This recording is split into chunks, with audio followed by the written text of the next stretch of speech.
Haryana BJP రాష్ట్ర అధ్యక్షుడు సుభాష్ బరాలా కొడుకు వికాస్ బరాలా ఓ యువతిని కారులో వెంటాడి వేధించి కిడ్నాప్ చేసేందుకు ప్రయత్నించడం తీవ్ర ప్రకంపనలు సృష్టిస్తోంది.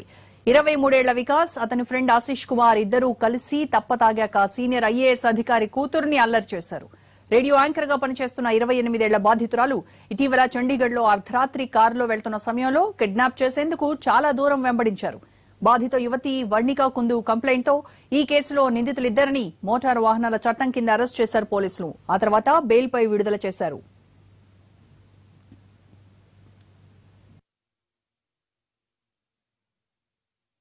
లా స్టూడెంట్స్ అయిన నిందితులు వెహికల్లో 5 కిలోమీటర్లు వెంబడించారు. బాధిత యువతి కారుకు తమ వాహనాన్ని అడ్డంగా నిలిపారు. ఆ తర్వాత తీవ్రంగా వేధించారు. దీంతో ఆమె పోలీసులకు ఫోన్ చేసింది. సంఘటనా స్థలానికి చేరుకున్న పోలీసులు నిందితులను అదుపులోకి తీసుకుని విచారించారు.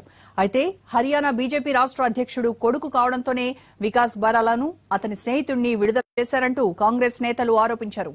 యువతి సకాలంలో పోలీసులకు ఫోన్ చేసింది కాబట్టి సరిపోయింది, లేకపోతే ఆమె పరిస్థితి ఏంటని ఆవేదన వ్యక్తం చేసిన రాహుల్ గాంధీ బీజేపీ అధ్యక్షుడి కొడుకును బెయిల్ పై ఎందుకు విడుదల చేశారని ప్రశ్నించారు.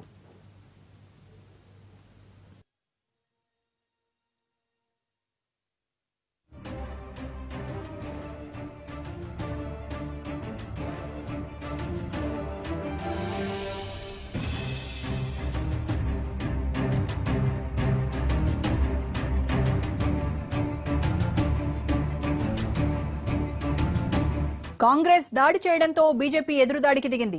వికాస్ బరాలాను కాపాడే ప్రయత్నం చేస్తున్నారన్న ఆరోపణల్ని తిప్పికొట్టారు హర్యానా బీజేపీ రాష్ట్ర ఉపాధ్యక్షుడు రంవీర్ భట్టి.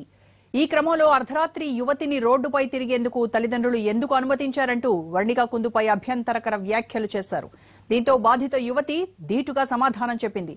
ఎప్పుడు ఎక్కడ తిరగాలో మీరు చెప్పొద్దు, దాడి చేసిన వారిని ప్రశ్నించకుండా బాధితురాల్ని ప్రశ్నించడమేంటంటూ నిలదీశారు.